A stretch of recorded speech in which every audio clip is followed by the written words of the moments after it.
బానో కేసులో సుప్రీంకోర్టు తీర్పును స్వాగతిస్తూ విశాఖలో ముస్లిం సంఘాలు హర్షం వ్యక్తం చేశాయి.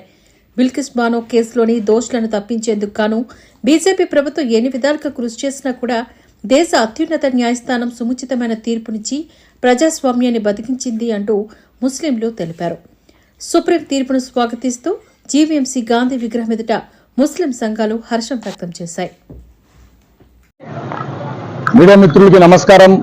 నా పేరు మొహమ్మద్ అఫ్సర్ ఖాన్, ఎక్స్-షాదీ ఖానా చైర్మన్, యాక్టివ్ ఇన్ పాలిటిక్స్, దక్షిణ నియోజకవర్గం నుండి. ఈవేళ ఏదైతే మొన్న బిల్కిస్ బానో వర్డిక్ట్ సుప్రీంకోర్టులో సుభాషిణి అలీ సైగల్ గారు పిటిషన్ వేసిన సుప్రీంకోర్టులో దాని తాలూకా వర్డిక్ట్ వచ్చిన దాన్ని స్వాగతిస్తూ ముస్లిం మైనార్టీ సోదరులందరూ విశాఖపట్నం నుంచి పండగ వాతావరణం, ఇవాళ డెమోక్రసీని సుప్రీంకోర్టు చాలా చక్కగా కాపాడుతుందని, మనోభావాలకి ముస్లింలు మైనార్టీల మనోభావాలను కాపాడుతుందని మేము పూర్తి నమ్మకం, విశ్వాసం మన ఏదైతే చట్టం పైన పూర్తిగా మేము నమ్ముతున్నాం.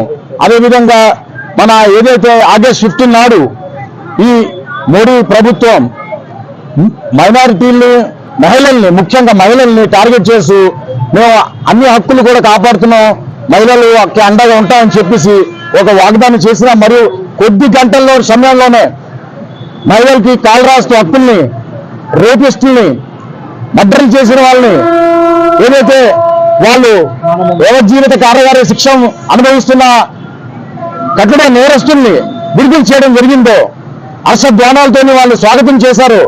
ఇదే వాళ్ళ మహిళలకి ఇచ్చిన గౌరవాన్ని నేను అడుగుతున్నాను బీజేపీ పార్టీని. అదేవిధంగా దాన్ని ఇవాళ సవాల్ చేస్తూ సుభాషిని అలీ సింగల్ గారు ఏదైతే పిటిషన్ వేసి ఇవాళ సుప్రీంకోర్టులో బిల్కిస్ బానోకి న్యాయం చేయడం జరిగింది.